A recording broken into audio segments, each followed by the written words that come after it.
Então Pedro, aproximando-se, perguntou a Jesus: Senhor, até quantas vezes meu irmão pecará contra mim, que eu lhe perdoe? Até 7 vezes? E Jesus respondeu: não digo a você que perdoe até 7 vezes, mas até 70 vezes 7. Amém. Somente esses 2 versículos para embasar nossa fala nesta noite. Obrigado, Abner. Mês de maio, celebramos o mês da família. Então, o nosso foco, nosso objetivo, nosso aprendizado, a dinâmica do mês de maio é sempre voltada para a família. Isso não significa que a família só é foco ou só tem importância no mês de maio. É claro que não. Mês de maio a gente separa para dar mais foco ainda, mais ênfase ainda, porque todos os dias e todos os meses são para que a gente viva focado na família. Família é prioridade para nós. Inclusive, faço questão de já deixar registrado que, na minha opinião, sei que tem gente que diverge, eu respeito, mas na minha opinião, a família, em termos de prioridade, está acima, inclusive, da igreja. A única coisa que sobrepõe a família em termos de prioridade, para mim, é Deus. Note bem, Deus é uma coisa, igreja é outra coisa, gente. Deus só tem um. Só nele há perdão, salvação, transformação, e Ele nos deu como mandamento que Ele esteja sobre todas as coisas. Primeiro mandamento é esse: amar a Deus sobre todas as coisas. Então Deus, a pessoa de Deus, o Pai, o Filho e o Espírito Santo, isso é prioridade na minha vida. Se a minha esposa virar para mim e dizer: olha, ou você fica comigo, ou você continua crente, porque eu não quero mais ser casada com um crente. Abandone a sua fé, ou você vai me perder. Infelizmente, eu serei obrigado a dizê-la tchau, porque eu não estou disposto, nem pela minha família, a abandonar a minha fé em Jesus. Então a nossa fé em Deus, em Jesus, o nosso relacionamento com o Espírito Santo, este sobrepõe a família. Mas a família abaixo de Deus é a nossa prioridade máxima. E para fazer uma brincadeira com isso, eu sempre digo que a família é a prioridade número 1.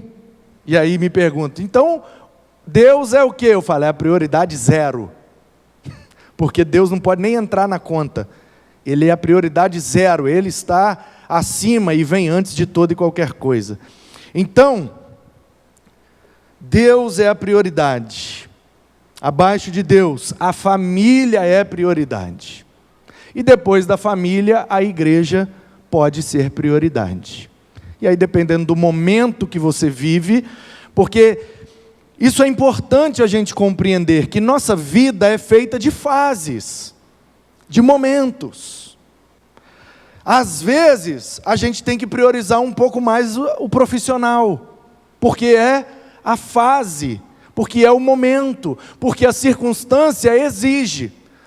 Olha, eu tive uma oferta, eu tive uma proposta, eu tive uma oportunidade de emprego, que eu vou ter que renunciar aos cultos de quinta, vou ter que renunciar ao culto de domingo, né? Raramente o profissional vai exigir da gente todos os dias, em todos os horários. Então, em algum horário você ainda pode congregar, em algum momento da semana você ainda pode se doar para edificar e abençoar a igreja que você congrega. Sempre há espaço na agenda para quem quer priorizar a obra de Deus. Mas às vezes a gente é obrigado a renunciar.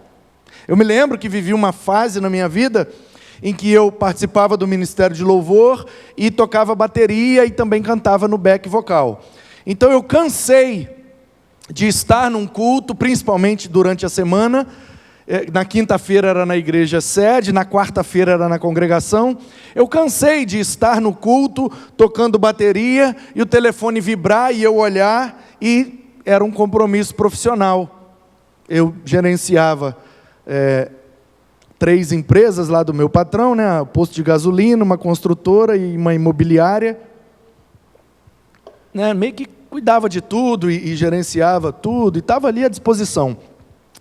Mas o foco mesmo era o posto, e o meu trabalho era mais exigido no posto. Na obra era mais questões financeiras, contábeis, RH, né, contratar, despedir, enfim. E na imobiliária era mais questão assim de contratos e etc, etc. Então, no posto, algumas coisas, naquela fase da minha vida, era só eu que fazia.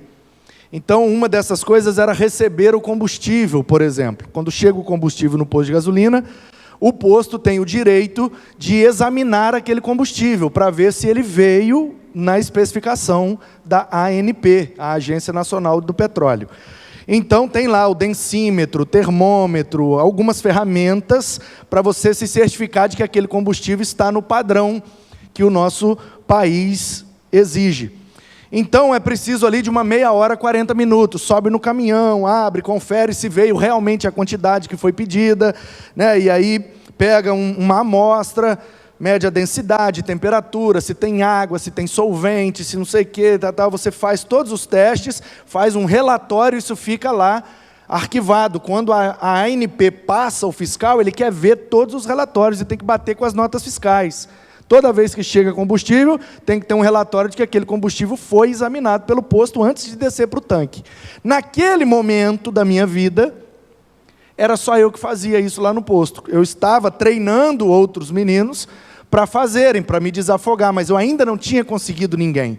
E em alguns turnos, como era 24 horas, tinha um determinado turno, que naquele turno não tinha ninguém treinado para receber o combustível. Então, às vezes, eu estava lá no meio do louvor, tocando bateria ou cantando no back, telefone vibrava, eu olhava, chegou o combustível, SMS na época. E eu ia, saindo de fininho, e glória a Deus, aleluia, e tchuf! E vazava e pegava o carro e ia lá no posto, recebia o combustível, assinava, tudo ok. Aí o menino ficava lá, conferindo até o final, eu montava no carro, vinda, pegava a mensagem, depois tocava a última música no final do culto, e ia embora, e feliz da vida. Quantos e quantos e quantos cultos eu cantei de uniforme, eu preguei de uniforme, eu toquei bateria de uniforme, porque naquele momento, a profissão era prioridade. Eu não podia deixar de receber o combustível para ficar tocando no louvor, porque tinha acabado o combustível. Se não descer o combustível, perde venda. Se perde venda, dá prejuízo, eu sou mandado embora. Então, por que é que a gente precisa falar disso? Porque, às vezes, a gente confunde as prioridades, e é aí que entra um desequilíbrio na nossa família e nas nossas vidas. Então, na minha leitura, se a gente colocar nessa ordem de prioridade, não é questão de certo ou errado, irmãos. É questão do que traz mais saúde para a sua vida. Saúde física, saúde emocional e principalmente saúde espiritual. Então, se eu posso te dar um conselho nesta noite, coloque o Senhor, Pai, Filho e Espírito. Sua relação com Deus como prioridade 0. Prioridade número 1, sua família. Depois disso, em alguns momentos, você pode priorizar a igreja, em outros momentos você vai priorizar a profissão, em outros momentos você vai priorizar a sua vida acadêmica, o estudo, o curso. Eu estou fazendo um curso que dura 6 meses. Toda quinta-feira eu estou no curso, então não posso estar no culto de quinta. Naquele momento, naquela fase, você vai priorizar a sua vida acadêmica, para você se preparar mais, se qualificar mais, e você vai renunciar ao culto de quinta. Qual é o problema disso? Nenhum problema. Nenhum problema. Domingo de manhã, eu estou cansado, preciso ter um tempo com a minha família, não vou na IBD, vou para a praia, vou passar a manhã inteira com a minha família na praia. Isso vai gerar saúde na sua família? Isso vai gerar saúde para você? Saúde física, emocional, espiritual? Então eu prefiro você saudável lá na praia do que doente aqui na IBD. Posso ouvir um amém? Pode parecer que eu estou dando um tiro no pé, porque o único que depende disso aqui sou eu. E eu estou falando exatamente o contrário. Mas eu tenho absoluta convicção do que eu estou falando. Se você estiver saudável, a igreja estará saudável, meu ministério será saudável. É muito melhor do que a gente ficar a ferro e fogo, obrigando todo mundo a fazer tudo, e daqui a pouco está todo mundo exaurido, doente no corpo, na alma e no espírito. Então, já para começar, a gente bota os pingos nos is, e vamos voltar aqui para o texto. Pedro tinha uma dúvida. Qual era a dúvida de Pedro? Até quando eu devo perdoar? Ou, qual é o limite do perdão? Jesus, tem um momento em que eu posso parar de perdoar? Essa era a dúvida de Pedro. Porque Pedro, como eu e como você, já se decepcionou muito na vida, já se frustrou muito, já foi muito machucado por pessoas. Mas assim como Pedro, assim como eu e assim como você, também já machucamos muitas pessoas, frustramos e decepcionamos muita gente. Então, Pedro precisa desse limite. Pedro precisa dessa certeza. Até quando eu tenho que perdoar, Jesus? Porque tem hora que, vou te falar, hein? Dá vontade de... Como eu vi esses dias um vídeo de uma menininha, achei muito engraçado. Muito engraçado. Que é o que todos nós sentimos em algum momento da vida. É lógico que o Evangelho vai na direção contrária, e a gente vai ver e vai aprender com a resposta de Jesus. Mas eu achei muito engraçado, e revela de maneira cômica e bem-humorada, o desejo do nosso coração em alguns momentos. A menininha disse assim: vigiai e orai, mas de vez em quando, mandai e se lascai. Eu achei maravilhoso aquela história. Eu falei, gente, essa menininha resumiu a minha vida. Fala a verdade, gente. De vez em quando não dá vontade de mandar e se lascar? Mas essa parte é apócrifa do Evangelho. O Evangelho é orai e vigiai e ponto. E o Pedro está dizendo, Senhor, quando é que eu posso mandar e se lascar? E Jesus falou, nunca. Aí Jesus rebenta nós. Aí Jesus quebra, não é porque ele bota o sarrafo muito alto. Senhor, mas nunca, nunca. Porque no judaísmo, e essa é a crendice de Pedro, no judaísmo a crendice é, até 3 vezes eu sou obrigado a te perdoar. Depois disso, não sou mais. Os rabinos, nos dias de Jesus, ensinavam isso para as crianças nas sinagogas.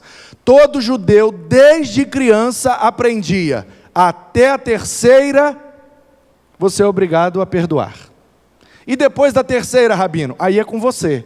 Você pode perdoar, mas tem o direito de não perdoar. Basta que você comprove que já passou da 3ª. Então, as pessoas meio que viviam contando. Fulano vacilou, 1. Vacilou de novo, 2. Vacilou de novo, 3. Aí era meio que assim, agora está comigo. Agora eu não sou obrigado mais. Então o Pedro está dizendo, Senhor, eu aprendi na sinagoga, lá da Galileia, que é até 3 vezes. Mas o Senhor traz um ministério mais excelente. O seu ensino é mais exigente do que todos os rabinos de Israel. O rabino ensinou para a gente na sinagoga que a gente não pode matar a pessoa. E que eu não posso pegar a mulher do cara. Mas o Senhor disse que se eu chamar o cara de louco, de idiota, se eu menosprezá-lo, na minha mente eu já matei no meu coração, e se eu olhar para a mulher do cara com desejo, eu já adulterei. Então o Senhor está botando o sarrafo mais alto. Então já que eu aprendi que é 3, deixa eu ver se eu adivinho, Jesus. Como 7 é o número da perfeição, eu tenho certeza, o Senhor vai ensinar para a gente que esse negócio do perdão não é 3, né, Jesus? É 7. Aí Jesus fala, não, 70 vezes 7. O que é que Jesus está querendo dizer, irmãos? Duas possibilidades. Você pode ler esse versículo de maneira literal, racional e matemática, aritmética. Jesus está dizendo que até 490 vezes eu sou obrigado a perdoar. 70 vezes 7. Você pode, pastor? Pode. É um texto narrativo. O que está sendo dito é o que está sendo dito, o que está escrito é escrito. Pão é pão, pedra é pedra. Então Jesus está mandando contar até 490. Mas, pastor, existe também a possibilidade de ser uma hipérbole, de ser uma figura de linguagem, onde Jesus está exagerando o negócio para dizer, no meu ensino, não há limite para o perdão. Evinho, faz um favor para mim, se você puder desligar, acho que está frio aí, né, Penha? Se você puder desligar ali, é bom até que economiza. Então você pode ler o texto de maneira literal, Jesus está mandando eu contar até 490. Ou você pode ler o texto de maneira simbólica, figurada. Jesus está... Desculpe aí pela vergonha que nós passamos, Evinho. Para você que está em casa e não está entendendo, Evinho é um diácono muito querido aqui de nossa igreja, e ele estava lá atrás, junto com sua esposa e seu rebento, que fez aniversário ontem, e eu pedi a ele que, por gentileza, desligasse o ar-condicionado, porque me parece que ali está frio. Estamos com poucas pessoas aqui no templo, então, né, as janelas estão abertas, e está tranquilo. Pedi ele para desligar. Quando ele pegou o controle e vinha desligando, o líder dos diáconos, que é o Abner, que estava agora há pouco ali no contrabaixo, pegou no celular um aplicativo e apontou e desligou o ar-condicionado. E eu e a Vim ficamos com cara de taxa. Então, para você que não entendeu, é isso que aconteceu aqui dentro. Ali eu acho que já está desligado, não? Ah, está ligado? Mas estava para cima, né? Chega mais pertinho lá e certifique-se. Então, continuando, quem está comigo diz amém. Você que está em casa, digita aí amém no comentário. Por que é que eu estou te dizendo que você pode ler essa orientação de Jesus das duas maneiras? Pode ser literal ou pode ser uma hipérbole, uma figura de linguagem, onde Jesus está querendo dizer, no meu ensino não há limite para o perdão. Você é sempre obrigado a perdoar. Por quê? Porque eu vim para perdoar todos vocês de todas as ofensas. Então, por que é que eu estou dizendo isso? Porque você não consegue em uma vida, e a nossa vida tem aí, segundo o salmista, 70, 80, o que passa disso é canseiro, enfado, né? E a gente não passa mesmo muito disso, mas suponhamos que todos aqui vamos até os 100, eu estou fora dessa conta, porque certamente eu não vou. Se passar dos 50 eu já estou feliz demais. Então, você não consegue, ainda que você viva 100 anos, você não consegue contar 490 ofensas que você tem que perdoar da mesma pessoa.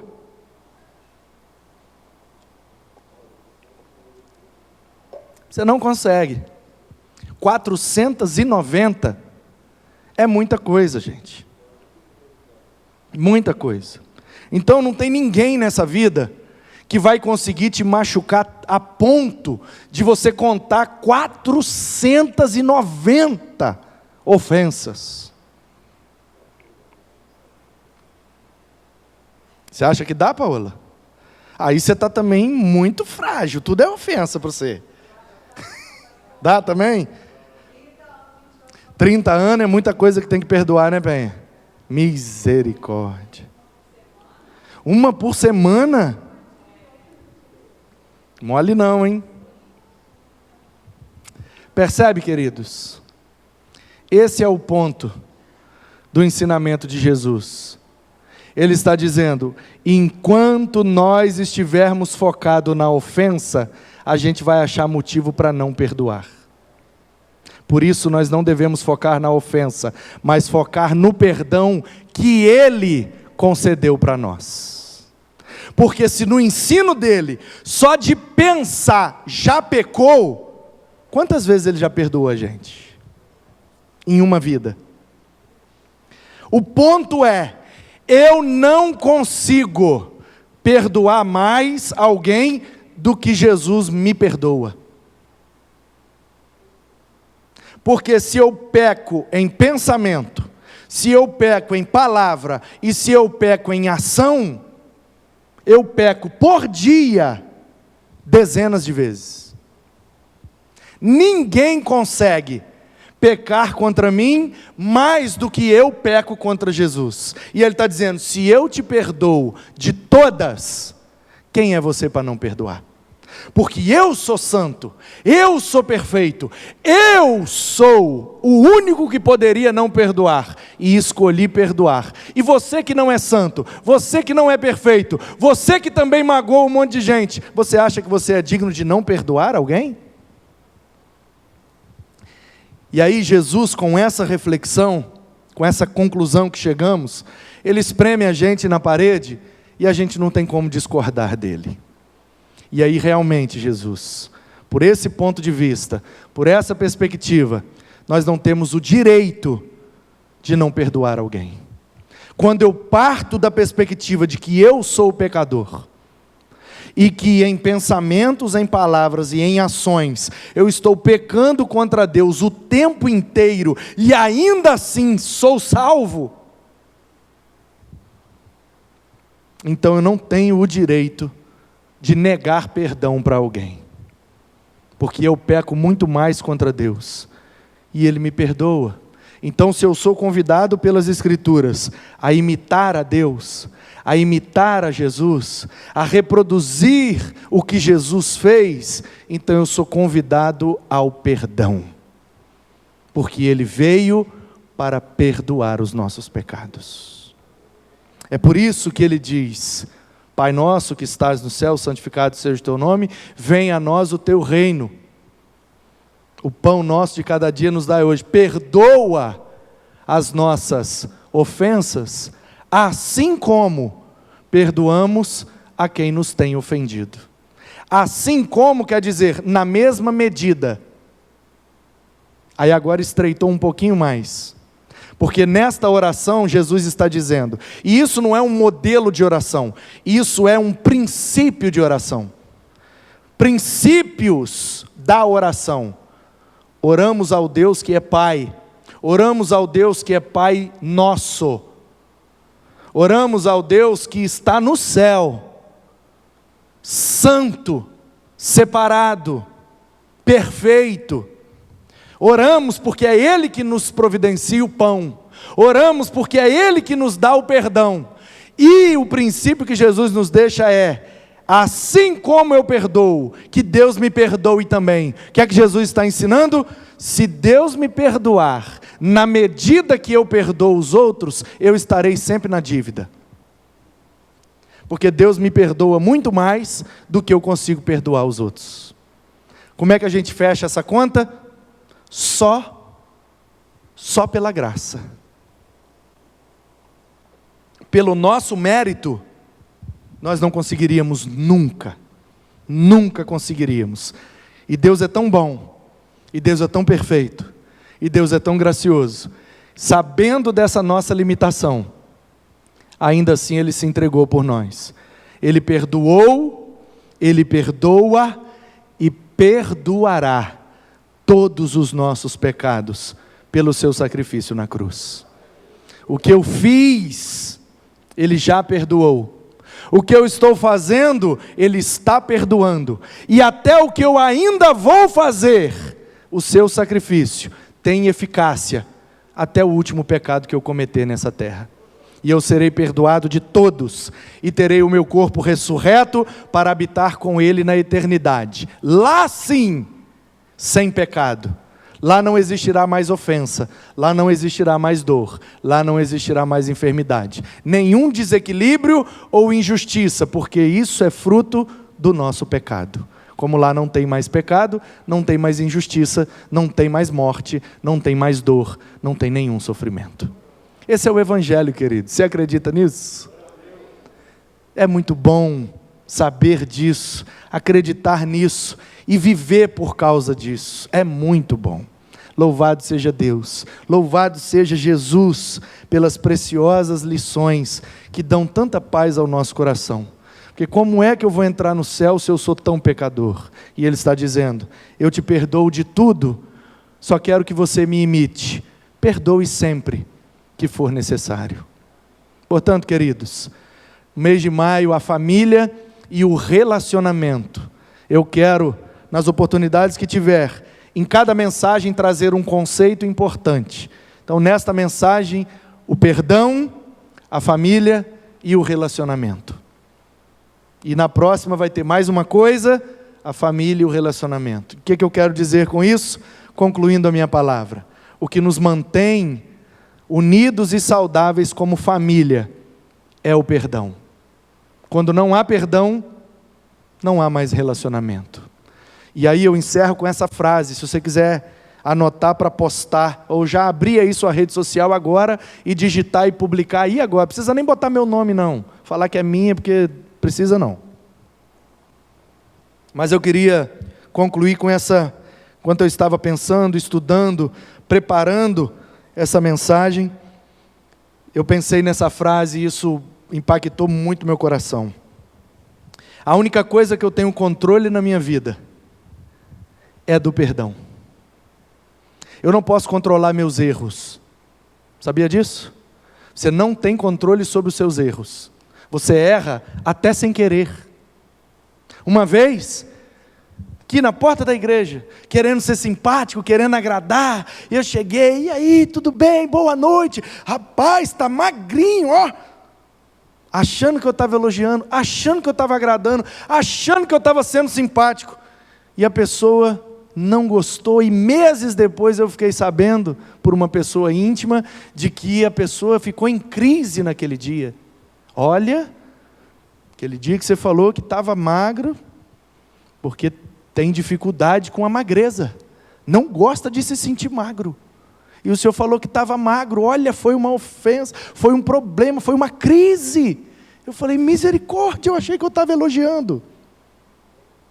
Portanto, nós não temos controle sobre nossos erros, mas podemos controlar a decisão de perdoar. Eu não tive o controle, eu errei sem querer, mas a pessoa teve o controle, ela pôde decidir se me perdoava ou não. Não importa se foi por querer ou se foi sem querer, temos o controle sobre o perdão. Você pode decidir perdoar, meu irmão. Mas o outro não merece, pastor. Ainda assim você pode perdoar. O controle está na sua mão. Você não pode controlar a sua vida. Ninguém aqui sabe o dia, a hora e a circunstância que vai morrer. Alguém aqui sabe? Você não tem controle sobre isso. Ninguém aqui tem controle sobre o futuro. Você sabe como é que você vai acordar amanhã? Se vai estar chovendo, se vai estar sol, se vai estar ventando, se vai estar parado, se você vai estar bem, se você vai estar mal. Você controla o amanhã? Não controla. A gente pode nem acordar amanhã. Não, esse controle não está com a gente. O controle da vida, o controle da morte, o controle dos erros, das circunstâncias, você não tem o controle. Hoje eu vou lá na praia dar um mergulho e de repente, uma tempestade, raios e trovões. Poxa vida, estragou minha praia. Acabou. O controle não está na sua mão. Você não controla a vida, nem a morte, nem a circunstância, nem o tempo, não controla, nem os seus erros você controla. Você erra, quando você vê, fiz de novo. Fez mesmo. Você não tem controle. Mas o perdão você pode controlar. É sua decisão, liberar ou reter. Não importa se foi por querer, se foi sem querer, não importa se machucou muito, machucou pouco, não importa. se foi muito dinheiro, pouco dinheiro, se foi uma ofensa física, verbal, emocional, espiritual, não importa, o perdão é uma decisão sua. Portanto, o que Jesus está dizendo para Pedro é: decida perdoar. Jesus, mas tem gente que abusa e vacila muito. Ele falou, é aí que entra o Evangelho. Você é meu discípulo, Pedro? Sou, Senhor. Então perdoe. Por que, Jesus? Porque eu perdoei você já. Até pela orelha que você vai arrancar do Malco daqui a 2 anos, eu já te perdoei, Pedro. Então perdoe. Perdoe incansavelmente. Decida perdoar, porque é isso que Deus fez com você. Todos são dignos do nosso perdão. Mas e se a pessoa não pedir, pastor? Perdoe. Mas e se a pessoa não reconhecer que errou? Perdoe assim mesmo. Mas e se a pessoa não tiver condição de pagar a dívida que me causou? Perdoe assim mesmo. Porque no latim, é tudo. É cheio, é completo. E doar é entregar a outrem. Então, perdoar é entregar tudo para o outro. Perdão é aumentativo de perda. Pastor, mas eu tive uma perda. É aí que entra o perdão. Você está disposto a perder. Mas e se eu perder de novo? Perdão. É uma perda muito grande. Que tamanho tem essa perda? O tamanho dos seus pecados. O dia que você conseguir ser perfeito, você tem o direito de não perdoar mais. Mas enquanto você se reconhecer imperfeito, você é obrigado a perdoar, caso você queira obedecer a Jesus. Portanto, em nossa família, é isso que vai nos fazer ter mais saúde, mais longevidade e mais espiritualidade nos nossos relacionamentos, principalmente os familiares. Perdoar, porque quanto mais a gente se esbarra, mais a gente se machuca. Quanto mais perto a gente convive, mais a gente se esbarra. Então, quanto mais convivência, mais machucado. Como é que fecha essa conta? Com o perdão. Se você tirar o perdão, não existe mais casamento, não existe mais filho, não tem mais neto, não tem mais nada. Porque se a gente não se perdoar, a gente não convive. Portanto, queridos, o perdão, a família e o relacionamento. Que assim seja nossa prioridade. Capacidade de perdoar, conviver com a nossa família e valorizar os nossos relacionamentos. Que assim seja, para a glória do Senhor, em nome de Jesus. Amém.